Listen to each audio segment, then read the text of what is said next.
Fallout 3 is a video game that you probably know more about than I do, so it's pointless to start the video by explaining what it is. I'm a frog who played his first ever Fallout game a few months ago in New Vegas. I've gotten tons of comments telling me that New Vegas is peak Fallout and others telling me it's just a worse version of Fallout 3, so I've decided to find out for myself and try the other Fallout games, starting with Fallout 3. This video will document my first playthrough and all the mistakes I made, funny experiences I had, and my thoughts on what I liked and disliked about this game, especially compared to New Vegas. Let's hop in. My journey began with a really cool cutscene setting the vibe, which is followed by a Ron Perlman slideshow that gives backstory about the nuclear war in vaults, especially Vault 101, where I, as a player character, am born. I'm a boy, my name is Frog, and after growing up, I'll look like this. I tried to make him look just like my New Vegas character, but he doesn't. He looks kind of uncanny, and I couldn't figure out why. More importantly, this opening is where I learned my father is voiced by Liam Neeson, which I had literally no idea about going in. It's a big world out there, son, full of all sorts of people.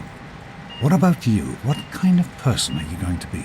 You could say I was taken by surprise. Jumping ahead a year, Schindler teaches me how to walk before I find a book that lets me pick my special stats. I settled at 5 strength, 5 perception, 6 endurance, 2 charisma, 7 intelligence, 8 agility, and 7 luck. I learned in New Vegas that charisma is useless, but I set it here as 2 instead of 1, just in case in this game it was more useful.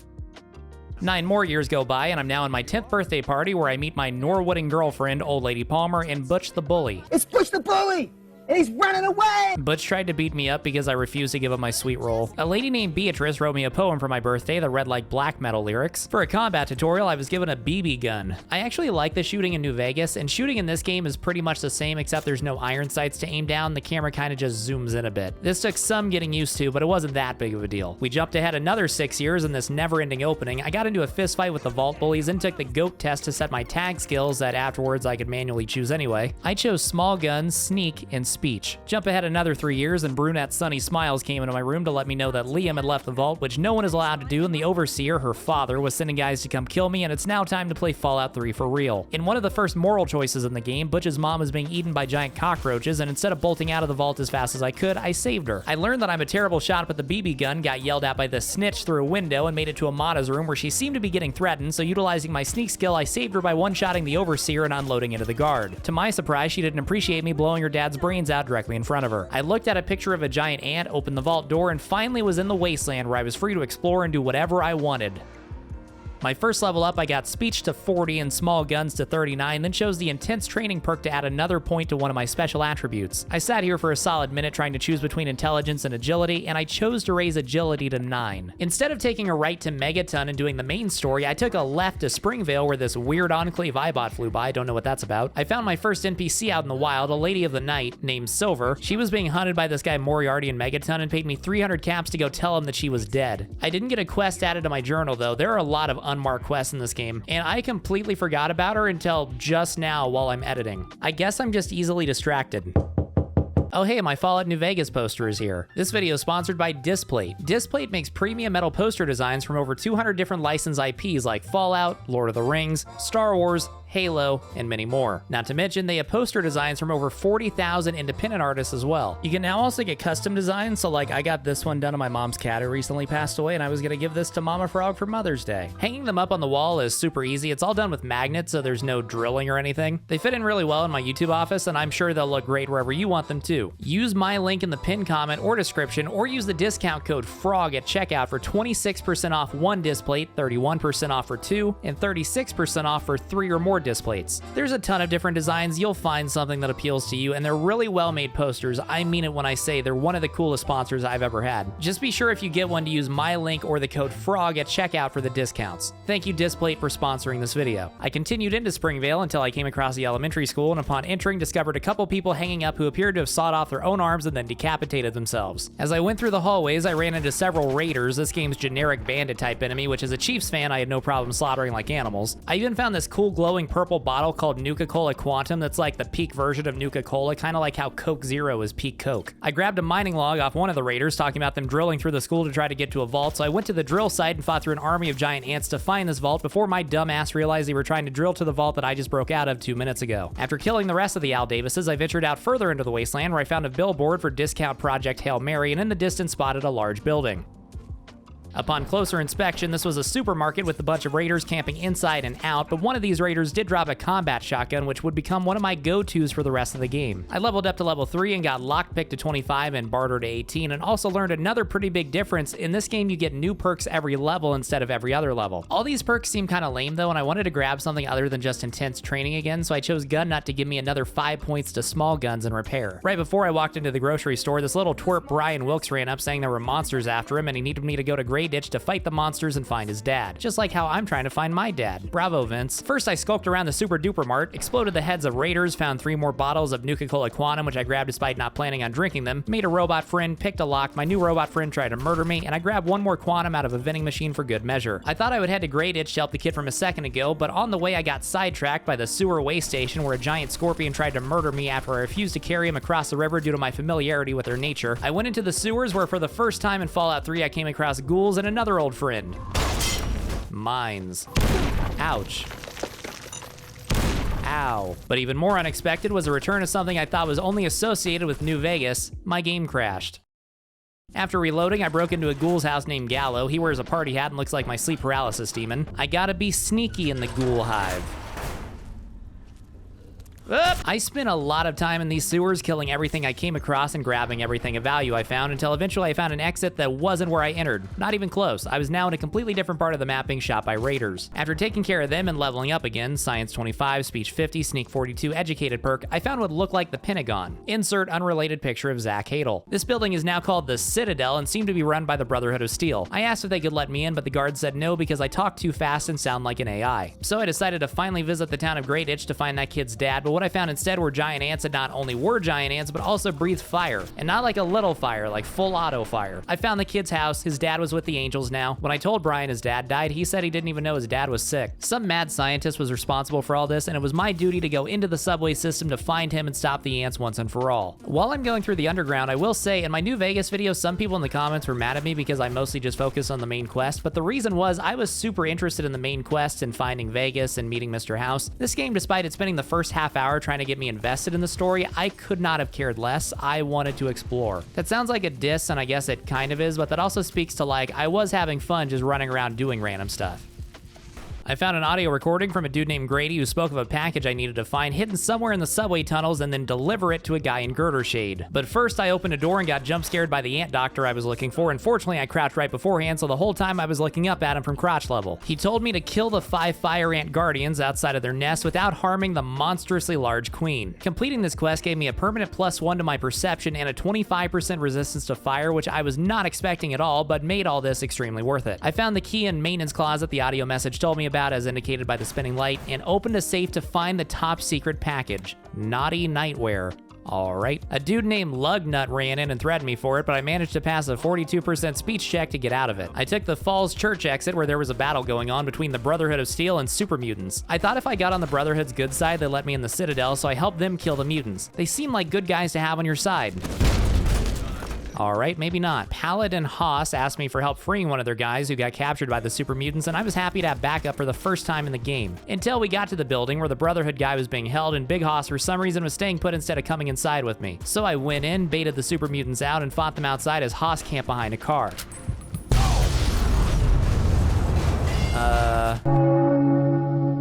Level 5, lockpick at 40, science at 33, comprehension perk to make skill books give me another point.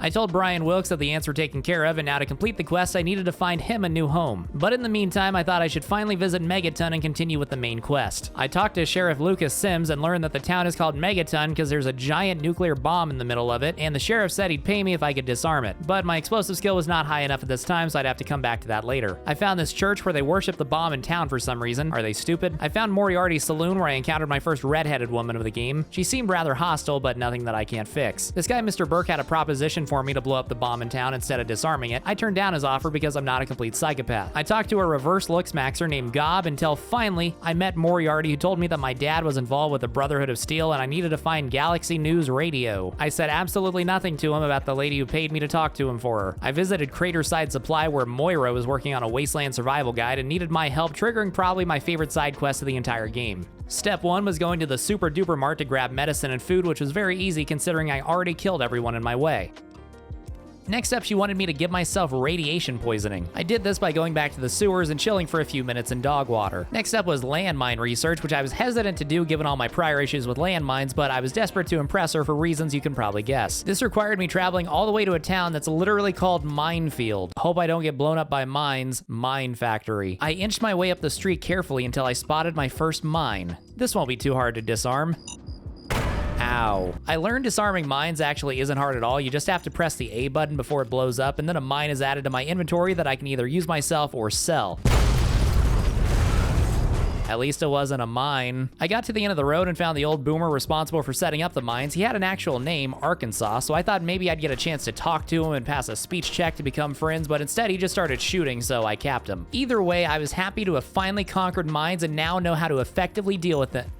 Did not see that one until it was too late. Last thing in town, checking what's in this old house, my fucking game crashed. Moira now wanted me to test mole rat repellent, and while looking for mole rats, I met a southern lady named Grandma Sparkle before crossing a bridge to go into Washington, D.C.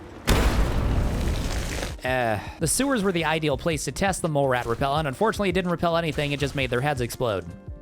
Speaking of exploding heads, I got to try out my new sniper I lifted from Arkansas on a bandit, and this finally got me to level 6 where I raised explosives to 25 and small guns to 60 and got the toughness perk. After blowing up my 10th mole rat, I took the Georgetown exit where a bunch of Talon Company mercs were battling super mutants, and like before, I thought I should help them kill the super mutants. It wasn't until after this that I learned they were bounty hunters trying to cash me in.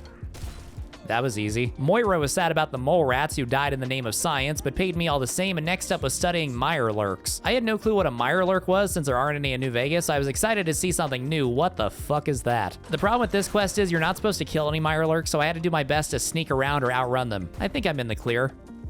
Oh my god. All right, I should be safe in this room. Now I just need to wait until they lose interest. They can open doors! After turning off my Mickey Mouse voice, I made it to their nest and planted a device on their eggs. At this point, I'd completely given up on the idea of stealth and was simply running like there were evil mutated crabs after me. Not a fun time, but anything for Moira. Moira now wanted me to get my health below 50% and cripple one of my limbs, and I agreed like the court jester I am. I thought the easiest way to do this would be to just walk outside and jump off the ledge. That's how I got my first death of Fallout 3. I slept in a bed back at the school and grenaded myself to cripple my leg before jumping from slightly less height to get me below 50% health and fully satisfy this sick woman.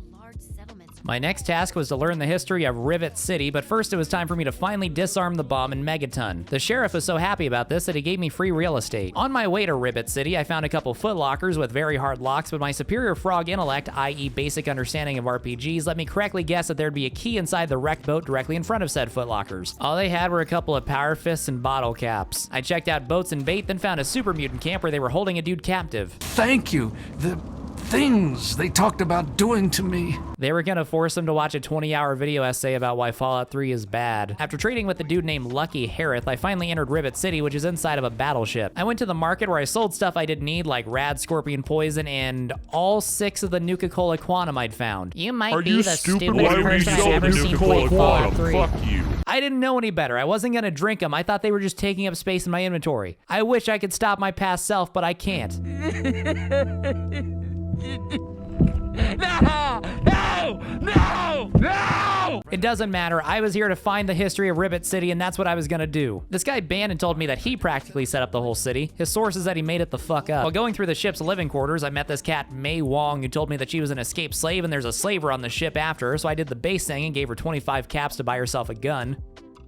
I found the aunt of the fire ant kid, and she agreed he could live with her. I got a man of faith kicked out of the church by lying about him having an affair, and found my way to the Rivet City Science Lab, where I got a side quest to find an android that thinks it's a real human. I was gonna ask Dr. Lee about the history of the city, and to my complete shock, she instead told me that I looked just like my father and that I could probably find him at the Jefferson Memorial. I never did anything with Galaxy News Radio. While working on this Rivet City history thing, I accidentally skipped ahead in the main story. Even when I'm not trying, I just can't stop speedrunning. Abraham Washington runs an American History Museum and gave me a side quest to find the Declaration of Independence, and I finally got a lead on the city's history when a bartender lady told me I needed to go ask Pinkerton, who lives on the other half of the ship away from everyone else. There wasn't any kind of like bridge to get across. I ran around the outside of the ship and found a door, but it had a very hard lock that I couldn't pick. I thought maybe there's a key somewhere or some secret entrance, but I couldn't find anything. My next strategy was to run around and talk to NPCs because I thought surely I'd come across someone who would either tell me like a secret way to get in, or maybe one of the council members would give me a key to open that door, but I had zero success with this strategy and learned nothing. I broke into Steve Bannon's room to try to find information, and picking his door lock leveled me up to 7, where I buffed Barter, Lockpick, and Science, and chose the Gunslinger perk to give me an accuracy bonus with pistols and VATS. I hacked into his terminal and I learned a whole lot of nothing. This brought me to plan C, which was to go to the top of the ship and try to parkour across. Didn't work. I went back to plan A, which was searching the outside of the bow for another door until I finally found one and it was unlocked. The only problem is it was completely flooded, and if you can't find an air pocket, you drown very fast. When I did finally get out of the water, I was immediately greeted by 2 mire lurks, but now that I'm no longer doing science, I was allowed to turn them into crab cakes. I took my time going through the ship and gathering up the many useful supplies I could. I found the switch to open the door with a very hard lock, and I could tell I was getting close to Pinkerton. That sent me all the way back to when I first entered the ship, but I wasn't mad. Do I look mad? I finally made it to Pinkerton Science Lab, where I met Rivers Cuomo and successfully convinced him to tell me the true history of Rivet City and how he helped found it and left because of Dr. Lee and friends. It took like a quarter of the video to this point, but I finally did it. I stopped by Brian Wilkes' house and told him his Aunt Vera would take him in, then I told Moira what I learned about Rivet City. She now wanted me to visit the Arlington Library, where inside I was greeted by a Brotherhood of Steel chick and completely forgot all about Moira. The scribe offered to pay me 100 caps for every pre-war book I brought her, not just in this library, but across the entire capital Wasteland. I found these terms acceptable. There were raiders in the library, but there were also Brotherhood of Steel guys, and I just pretty much let them handle everything until they disappeared, and in the middle of vatsing one of the raiders, I realized I was still wearing my radiation suit and immediately switched back. I got the library card catalog and archives like Moira wanted, and she only had one more task for me to go to a Robco factory and install a widget. But first I went to the Mirelurk hideout she sent me to earlier now that I had free reign to kill them all. For the first time I saw a terrifying creature called a Mirelurk hunter that for some reason ran away. I took the opportunity to lay down a trail of mines, but he just wouldn't take the bait and charge me. I guess the cliche is true, he was more scared of me than I'm scared of him. The other crab people had no problems running into mines like idiots, like myself. After killing a wild robot and avenging Pontius the Barbarian, I leveled up to level 8, cranking up science and speech and getting the Commando perk. In the Robco facility, there were a lot of cockroaches and mole rats, but I held onto the repellent stick for exactly this situation. When I made it to the control room, I installed the widget like my future wife had asked, but this caused all the robots in the facility to try to murder me. On try 2, immediately after installing the widget, I hacked the terminal and turned them into robo-friends. I had finally completed the Wasteland Survival Guide, the quest I'd spent the majority of my time on to this point in the playthrough, and now I had to figure out what to do next. I settled on retrieving the Declaration of Independence from the National Archives, but weirdly when I selected this quest, it didn't add a marker anywhere to my screen. I fast traveled to DC and still didn't have a quest marker or anything indicating where to go, but I figured I would just walk around until I found an entrance. While searching, I had my first ever run-in with Enclave soldiers. I had no clue who they were or why they wanted to kill me. My efforts to get to the National Archives were fruitless because it seemed like every single potential pathway was blocked by debris and I kept getting sidetracked by wild super mutant attacks. I found a building called Dukob's place where the aforementioned Dukob was chilling with an unlocked door in the middle of a war zone with a couple of party girls. I thought maybe to get to the National Archives I needed to go underground, so I went down into the tepid sewer until I realized this is where I was earlier when I was blowing up mole rat heads. It was now nighttime and I was tired of searching and fighting off random super mutant attacks. My best guess on the National Archives was that it was in an area I just didn't have access to yet, and that's why there wasn't a quest marker, so I figured I should continue with the main quest and go to the Jefferson Memorial.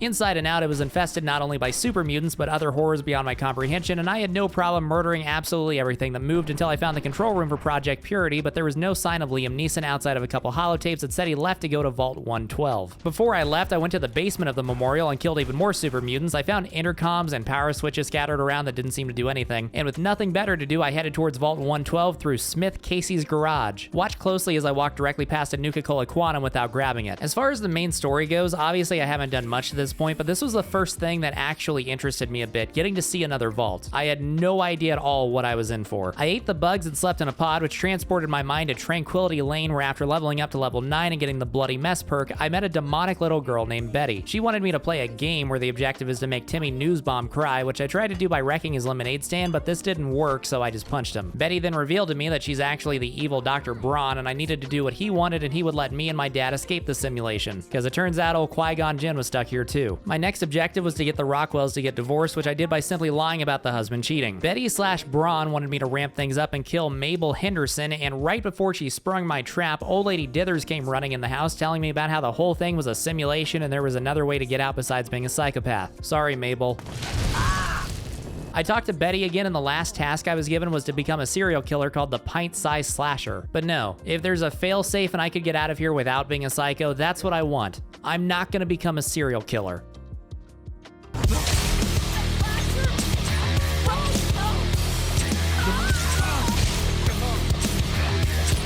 After letting the intrusive thoughts win, I reloaded my save and entered the abandoned house to find the failsafe. The old lady told me I had to use a computer terminal, but I couldn't find one anywhere. In the living room, I noticed this garden gnome I can activate, but it didn't seem to do anything until I realized there were a bunch of other objects in the room I could activate too. You have to hit them in the right sequence, and they make a noise when you go out of sequence, so I just brute forced my way through figuring out the sequence through trial and error until a hidden computer was revealed.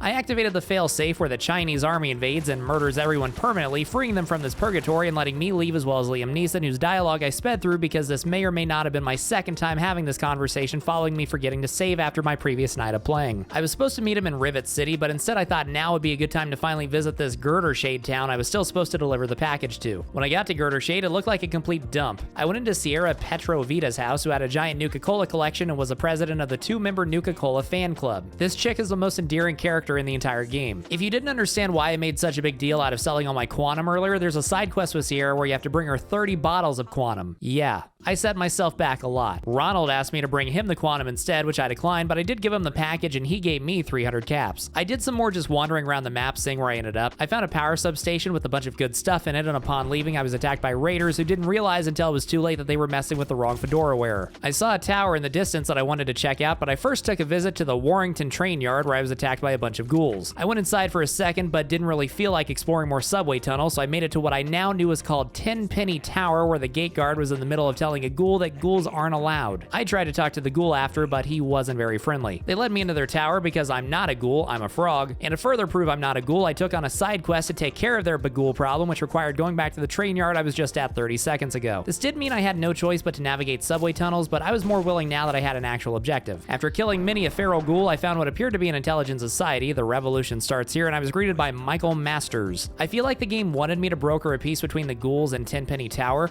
but between them being grumpy, talking about revolution, and living in tunnels filled with zombies, I didn't trust the ghouls and I murdered every single one. I leveled up to double digits, cranking up sneak, small guns, and speech, and I chose the finesse perk to give me a much higher chance of landing critical hits. And don't worry, I did grab the hidden Nuka-Cola Quantum. I collected my reward and for the first time actually went inside Tenpenny Tower, where it seemed like I was considered a hero.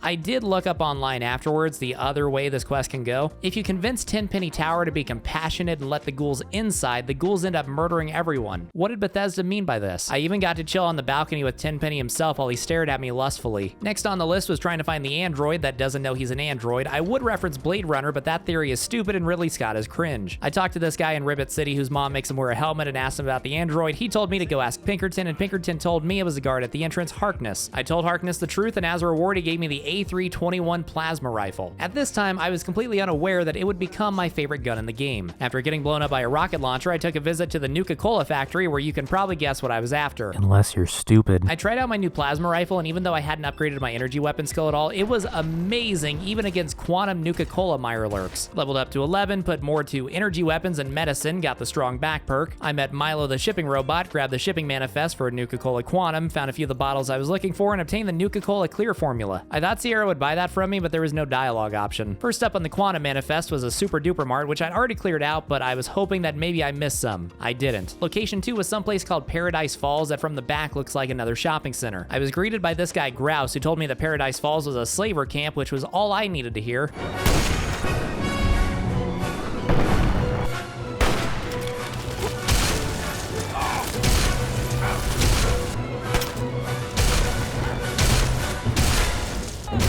Under the authority of the 13th Amendment of the United States Constitution, I murdered every single slaver in the compound, freed the slaves including child slaves, and stole their Nuka-Cola Quantum. The freed child slaves thanked me and called me a Mungo. They must be a fan of the 2008 psychological horror movie Lake Mungo. Check the window, dolts. At level 12, I put everything into speech and chose fast metabolism to make stim packs heal more. I spent some more time aimlessly exploring.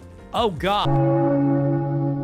I found the Dunwich building, and this was one of my favorite random locations in the entire game. There's audio logs scattered around from a guy who slowly loses his sanity from recording to recording. There's weird pre-war flashbacks. It's really spooky. This is where Fallout 3 turns into a horror game. And I spent like half an hour here. It's a great section, and it's made even better by the fact that I discovered it completely on my own. Like no one directed me to come here. I also found a melee weapons bobblehead at the end, which permanently increased my melee weapon skill by 10 points. I returned to Megaton, where you may remember I was given a house, but I hadn't actually checked it out yet.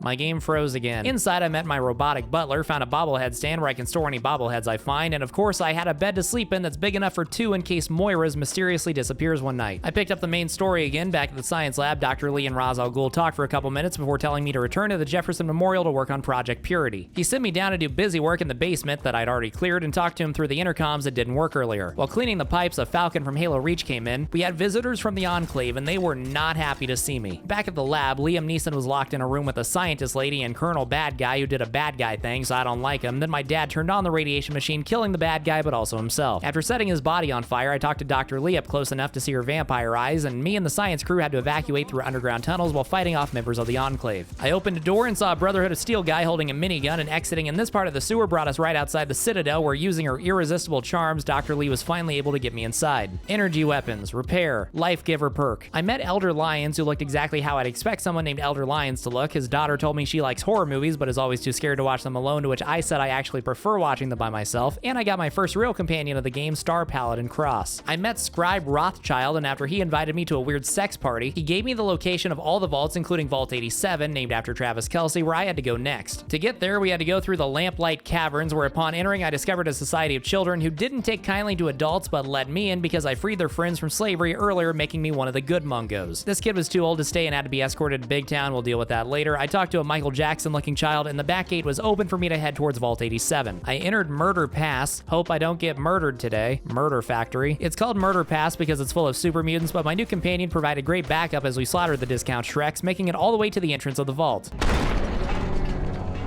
Oh hey, I'm back at the very start of Murder Pass. My script says to make angry and aggressive frog sounds, so Rivet. Okay, this time I triggered the trap from far away and we made it inside Vault 87, which appeared to have seen better days. It's full of super mutants, as you'd probably expect. I went room by room killing everything, which got me to level 14, where along with improving energy weapons, I finally maxed out speech and grabbed the Lawbringer perk, because getting paid for collecting the fingers of bad guys sounded cool. I freed an imprisoned super mutant named Fox, who said he'd help me collect the item we were here for, the Gek. The Gek is in a corridor with too much radiation for a human to survive, but being a super mutant, Fox can handle it no problem. Interesting. While making my exit, I got flashbanged and captured by the Enclave. Colonel Autumn wanted me to tell him the code for the Project Purity thing. I told him to go fly a kite. The president came on the intercom and told Autumn to leave, then he freed me from my cage and told me to come find him. I persuaded this guy into not shooting me, then the president told everyone to leave me be before Colonel Autumn came on next and said ignore the president, kill the lone wanderer. I was perfectly fine with this because killing bad guys make Frog happy. Not to mention the extra experience, and with my new Lawbringer perk I could grab fingers off every Enclave member and cash them in after I escaped. I accidentally trapped myself in a Deathclaw cage, then found a Rivet City scientist that betrayed us and defected to the Enclave. For some reason I lost karma for killing her. Don't worry, I did find the energy weapons bobblehead. I fought my way through more soldiers until I finally made it to the president's office, where he revealed himself as a computer man. I think this is supposed to be a big reveal, but I couldn't have cared less. By this point, I honestly was completely uninterested in this game's story. Not to say that I wasn't having fun or enjoying the game, because I definitely was, I just didn't care at all about what was happening. I convinced the leader of the Enclave to self-destruct and blow up their base. That was easy. At level 15, I brought up energy weapons and sneak and chose the robotics expert perk. I freed a Deathclaw from its cage because I thought it would be funny if I got mauled, but instead it went after the Enclave soldiers. When I exited Raven Rock, I saw Fox with a laser minigun mowing down Enclave soldiers. He's my new companion and I love him, like a dog. I visited Regulator HQ, where I turned in my mini bad guy fingers and was given a duster, which I would wear going forward because it looks cool. I asked Moira what she would think about Fox being the best man at our wedding, stored my new bobblehead, and returned to Lamplight Caverns to pick up the old kid. We were headed for Big Town, which I thought was like the kitty name for it, like Mungo, but no, it's literally called Big Town. We stopped by a Talon Company camp where me and the boys murdered everyone. This didn't have much to do with anything, I just felt like killing people. We visited a grocery store where someone took the time to set up dominoes. A Deathclaw attacked, but went after Guy Fawkes instead of me, which I was perfectly okay with. We discovered Vault 106. I'll come back here sometime after I'm done with the escort because we were just about to Big Town. I was searching this broken down house when he got killed by the hanging Brahmin head. Fuck! I figured I should still go to Big Town and see what they're all about because new town means new quests, and sure enough, I got an earful about their super mutant problem, which Fox and I easily resolved by going to the police station and murdering them all and freeing a captive lady named Red. When we got back to Big Town, I offered my protection services, leveled up to 16, where I put everything into barter and chose the Action Boy perk. And after chatting with Dusty, I had another game freeze while staring almost directly at Fox's big green abs and pecs. Then the town was raided by super mutants, whom we handily defeated, saving Big Town from the green menaces once and for all. I found another settlement called called Arafu, where the watchman Evan King told me that they've been having problems with the family, a gang who have been harassing the town. I agreed to check on the townsfolk. First was the Ewers family, led by Kin, whose face was rudely blocked by Fox, and his wife Braley, who seemed completely unaware of the dangers of the Wasteland. Second was the West residents, where they were brutally murdered and had bite marks on their necks. When I left the house, I was attacked by a mole rat, so my best guess was he did it, but after talking with the last house, Evan King thought the family was behind the murders and had also kidnapped their son since his body was nowhere to be found, and it was up to me to find and rescue him. Before leaving Arafu, I checked Evan King's house in case the twist was that he kidnapped the boy, but I didn't find anything suggesting that. I did find the repair bobblehead. Evan gave me a list of locations to search. First up was the Northwest Seneca Station, but all I found here were more mole rats. Next was Hamilton's Hideaway, where instead of mole rats, I found rad scorpions. Third and last was the Moonbeam Outdoor Cinema, where I only got sneak attacked by a Yaoguai, no family in sight anywhere. I checked the map for other nearby spots and saw this train yard I discovered like 4 hours ago when I was headed towards Paradise Falls, but didn't actually enter, and I thought I might as well give it a shot, and sure enough, at the end of the tunnel, I met a man named Robert who was the lookout for the family. I talked to their leader Vance, who explained that they were a group of vampires, and the kidnapped boy actually had murdered his own parents and then fled. I found the boy named Ian who confirmed that he killed his parents, and I convinced him to leave and go back home, which Vance was surprisingly okay with, and I brokered a peace between them where the town would donate blood packs and the family would not only leave them alone, but protect them, which Evan King also agreed to. I also got Vance to teach me the ways of the vampire, which just means I regen more health from blood packs, and I'm only mentioning this because if I didn't, then I'd get 20 comments saying, "You know, Frog, you can have Vance teach you the ways of the vampire." Vault 106 beckoned, so Fox and I went in to scout it out. We killed a lot of crazy survivors, and there were purple flashbacks. It had been long enough that I thought I should try getting to the National Archives again. I hadn't tried to get to it from the north yet, so I teleported to Friendship Heights with my best friend Fox, where we entered the subway tunnels. There were a lot of ghouls, and we fought through areas that I had never seen before, so I was excited when we found the exit, only to realize when I checked the map that we had gone the complete opposite direction of the National Archives. I hadn't tried going in from the south yet though, so from Anacostia Crossing by Rivet City we went. This time the exit brought me to Seward Square, which was packed with super mutants, but seemed like I was on the right path. I leveled up to 17, where I upped medicine, lockpick, and energy weapons, and got the tag perk, which I applied to lockpick. But more importantly, I was at the Capitol building. We are so unbelievably back. To be clear, the Capitol building and National Archives are two different things, but I knew the archives must be nearby, and I did want to explore the Capitol. The building was full of super mutants, talent company mercs, and dudes dressed like minotaurs. When I got far enough in, I found a super mutant behemoth. Conventional weapons weren't cutting it, so for the first time ever, I had to bring out the big guns, a mini nuke. I died. After clearing out the Capitol building, I left for the National Archives because the Declaration of Independence wasn't going to find itself. At a computer terminal, I had to take an American Revolution quiz. How many American colonies rebelled? 13. Who was the first signer? John Foot Penis. After I answered all the questions correctly, I was given a voucher which I redeemed for Brilliant Berry Mentats. There was a lot of loot in the archives alongside more green people, but eventually I found the vault where I grabbed the Bill of Rights. Pretty cool, but not what I'm here for. After firing a shotgun blast and setting myself on fire, I found a robot version of Bud and Gwinnett, a name I first learned in high school, not from school, but from the Mr. Show Founding Father sketch. And finally, I had found the Declaration of Independence. I defended the Rotunda from waves of super mutants before returning the Declaration of Independence and Bill of Rights to Abraham Washington, which got me to level 18, where I upgraded some skills. I don't even think it matters at this point, and I got the Better Criticals perk. Back by the Capitol building, I checked out the History Museum, where inside I discovered a society of ghoul people and an Abraham Lincoln action figure. Just for fun, I went back to Friendship Heights, and in the tunnels, I followed directions on the wall that guided me to the GNR Plaza, where I battled super mutants and found what I'd skipped earlier, Galaxy News Radio. I just wanted to see what I missed. I met 3Dog, who told me all about Liam Neeson, and he gave me a quest to get a satellite dish thing from the Museum of Technology, which conveniently was right across the street from the History Museum I had already cleared. I toured the vault exhibit, found the planetarium, died, and grabbed the Virgo 2 dish I came for. I took it to the Washington Monument, installed it up top, and 3Dog was very happy. Remember the Nuka-Cola Quantum quest? I almost had enough, and there was one more spot on the shipping manifest that I forgot to check after Paradise Falls, Old Olney. When I arrived, it seemed like a ghost town. Around every corner in this stupid town, there are death claws. And even with a stone-cold killer like Fox accompanying me, death claws are still really tough. The quarry in New Vegas is still definitely harder though because of the matriarch and alpha male. We went into the sewer where I found one bottle of Nuka-Cola Quantum, but for all the death claws I just fought through, that was not good enough. I couldn't find any more though and thought I must be blind until I found out through magical means that may or may not be Google searching the Quantum stash is in a truck outside the town. I finally had enough Quantum to hit 30 in total for Sierra. I didn't really care at all about the quest rewards, I just wanted to atone for the bottles I sold earlier. We returned to the Citadel where Father Lyons was rallying the troops before we went on an all-out assault on the Jefferson Memorial with the help of the Iron Giant. Inside the memorial, we battled Enclave soldiers until we got back to the Project Purity lab where Colonel Autumn was not happy to see me and I failed the speech checks, meaning I had to vaporize him. The lab was still irradiated from earlier, but someone had to go in and turn on the purifier now or the whole building could explode. This moment was undercut a bit by a laser gun continuously going off in the background and what I assume is a glitch. One of us had to go inside the lab and turn it on, either me, who would die from the radiation, Lyons, who would also die, or Fox, who we previously established can survive radiation because he's a super mutant. Good work, buddy. That was Fallout 3's story. I didn't really like it all that much, and it definitely seemed anticlimactic. But let's talk overall thoughts on the game. I really like Fallout 3. I definitely wouldn't call it a bad game. I like the exploration, the gameplay. Like I said, I actually like the combat in these games. The quests generally weren't as good as New Vegas, but there were still some good ones. I definitely prefer New Vegas. New Vegas to me just seems like this game, but improved upon in every single way. Some marginal things like perk differences or iron sights where New Vegas mostly shines through those with the story and quests and the faction system. I tweeted that this game seems like if New Vegas was written by stupid people. Don't get me wrong, I really like this game. I had a lot of fun playing it and I'll play it more, but to me it just seems like a lesser version of New Vegas. I do have all the DLCs, by the way. If people would rather see those in a video before I do Fallout 4, maybe I'll do that like I did for the New Vegas DLCs. That's it for this one. If you like this video, check out my channel, especially my previous two Fallout videos. Shout out to my patrons and Displate. I will catch you next time.